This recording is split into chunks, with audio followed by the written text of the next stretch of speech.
ప్రాంతంలో ఫిబ్రవరి 22, 23 తారీఖుల్లో రాయలసీమ 8 జిల్లాలు, ప్రకాశం, నెల్లూరు జిల్లాలకు సంబంధించినటువంటి నీటిపారుదల ప్రాజెక్టుల యొక్క ప్రాంతీయ మహాసభలు కడపలో జరగబోతూ ఉన్నాయి. ఈ ప్రాంతీయ మహాసభలకు ఈ 10 జిల్లాల నుంచి పెద్ద ఎత్తున రైతులు, రైతాంగ నేతలు పాల్గొంటూ ఉన్నారు. అదేవిధంగా నీటి రంగంలో ప్రముఖులుగా, నిష్ణాతులుగా ఉన్నటువంటి రిటైర్డ్ ఇంజనీర్లతో పాటు అనేక రూపాల్లో ఉద్యమాలు నిర్వహిస్తూ రాయలసీమ, ప్రకాశం, నెల్లూరు జిల్లాల యొక్క నీటి హక్కుల పరిరక్షణ కోసం ఆందోళన చేస్తున్నటువంటి ఉద్యమకారులు కూడా ఈ మహాసభలో పాల్గొనబోతూ ఉన్నారు. రాష్ట్ర ప్రభుత్వం 2024, 2025కు సంబంధించినటువంటి బడ్జెట్ను రేపు 24వ తారీఖున అసెంబ్లీలో ప్రవేశపెడుతున్నటువంటి నేపథ్యంలో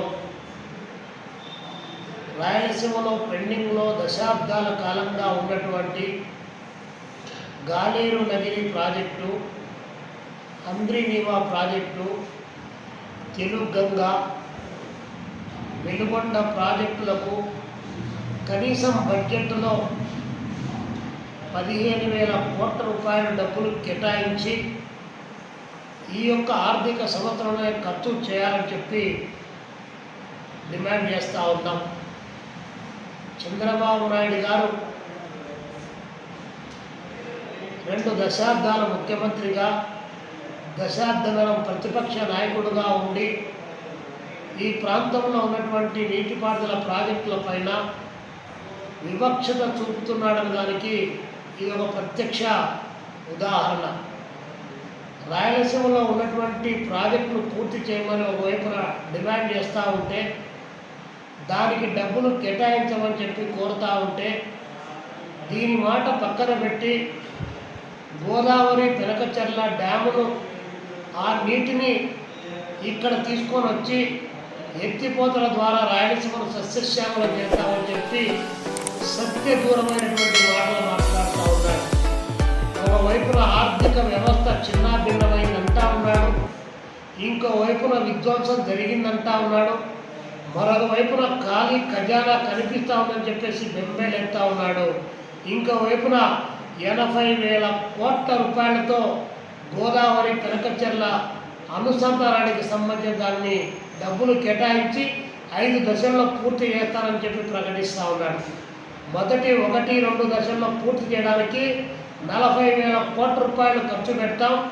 2, 3, 4 దశల్లో పూర్తి చేసేటువంటి ఈ ప్రాజెక్టుకు 38,000 కోట్ల రూపాయలు ఖర్చు చేస్తాం. 5 సంవత్సరాల్లో దీన్ని పూర్తి చేస్తామని చెప్పేసి 200 టీఎంసీ వాటర్తో ఈ ప్రాంతాన్ని సస్యశ్యామలం చేస్తామని చెప్పి ఆయన చెప్తూ ఉంటే మేము అడుగుతూ ఉన్నాం, ఇది సాధ్యమయ్యేటువంటిది కాదు. పక్కన గ్రావిటీ పైన శ్రీశైలం దగ్గర నుంచి నీళ్ళు అన్ని ప్రాంతాలకు పారడానికి అవకాశం ఉన్నటువంటి దానికి 4 దశాబ్దాల కాలం అవుతూ ఉంది. కడప జిల్లా లాంటి జిల్లాలో 100 టీఎంసీల వాటర్ వైపున ఉన్నా కూడా అన్నీ ఉన్న అల్లుడు నోట్లో శని అన్నట్లు ఎకరాలు కూడా పారించుకోవడానికి అవకాశం లేకుండా కింద పిల్ల కాలువలు తవ్వకుండా, పంట కాలువలు తవ్వకుండా 3 దశాబ్దాల కాలం గడిచిపోయినటువంటి నేపథ్యంలో దీన్ని పూర్తి చేయమని చెప్పితే నేను దానికి చేస్తానని చెప్పి ప్రకటిస్తూ ఉన్నాడు. ఎట్లా ఉంది అంటే చంద్రబాబు నాయుడు గారి నిర్వాహకం ఉట్టికి ఎగరలేనమ్మా స్వర్గానికి నిత్యం చేసినట్టుగా ఉంది. అదే కోరుతా ఉన్నాం. ఈరోజు మీరు 38,000 కోట్ల రూపాయలు ఖర్చు పెట్టి 3, 4, 5 దశల్లో పూర్తి చేస్తా ఉన్న డబ్బులు అది ఏదైతే ఉందో దాన్ని ఈ 5 సంవత్సరాల కాలంలో రాయలసీమలో ఉన్నటువంటి ఈ యొక్క 10 జిల్లాలకు ఆ డబ్బులు కేటాయించడం ద్వారా ఈ ప్రాంతంలో ప్రాజెక్టు పూర్తయి మొత్తం ఇక్కడంతా కూడా సస్యశ్యామలం కావడానికి ఆస్కారం ఉంటుంది. హంద్రీనీవా కాలువకు సంబంధించి దాన్ని 6,02,500 ఎకరాలు నీళ్ల పారకం ఉన్నటువంటి దాన్ని 2,500 క్యూసెక్కులతో 3 మాసాల పాటు ఎప్పుడు నీళ్లు తీసుకొని రావాలి, 40 టీఎంసీలు ఎప్పుడు వాటర్ రావాలి, అనంతపురం కర్నూలు జిల్లా మల్యాల దగ్గర నుంచి ఎప్పుడు చిత్తూరు జిల్లాకు వాటర్ చేరుతుందో ఈ చంద్రబాబు నాయుడు గారికే తెలియాలి.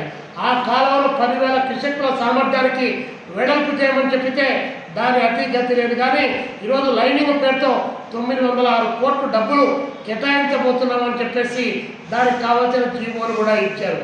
మరి ఆ ప్రాంతంలో ఉన్నటువంటి రైతాంగం, అక్కడ ఉన్నటువంటి రైతులు భూగర్భ జలాలు వాడుకునేటువంటి వెసులుబాటు కూడా లేకుండా సరాసరిగా మీరు 2,500 క్యూసెక్కులు నీళ్ళు ఇస్తే నీళ్ళు ఇచ్చాము అని అనిపించడానికా, లేకపోతే రైతాంగాన్ని బాగుపరచడానికి అని చెప్పి ఈ ప్రభుత్వాన్ని మేము అడుగుతా ఉన్నాం.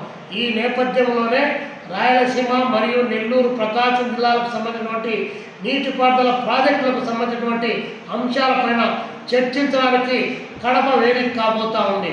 చంద్రబాబు నాయుడు గారు అనుకుంటే ఆయన గొప్ప విజనరీ, గేమ్ చేంజర్ అని చెప్పి సినిమా డైలాగులు, సినిమాల పేర్లు ప్రకటిస్తూ ఉన్నాడు. 2016లో ఇదే ముఖ్యమంత్రి చంద్రబాబు నాయుడు గారు పట్టిసీమను కడతా ఉన్నా, కృష్ణా డెల్టాకు వాటర్ వాడుతూ ఉన్నా, ఆ వాటర్ను 80 టీఎంసీల వాటర్ను రాయలసీమ వెలుగొండ ప్రాజెక్టులకు వాటిని పంపిణీ చేస్తారని చెప్పి ఆ రోజు ప్రకటిస్తే ఇదే ఆంధ్రప్రదేశ్ రైతు సంఘం, ఇదే భారత కమ్యూనిస్ట్ పార్టీ మేము అడిగితే మీకు నీళ్లు కావాలా, జీవోలు కావాలని అడిగారు. 1,300 కోట్ల రూపాయల ఖర్చుతో సంవత్సరంలోపు పట్టిసీమను పూర్తి చేశారు. 5 సంవత్సరాల కాలం అవుతా ఉన్నా కూడా కృష్ణానదిలో వాటరు ఆ 80 టీఎంసీలో 1 టీఎంసీని కూడా వాడుకోవడానికి ఈ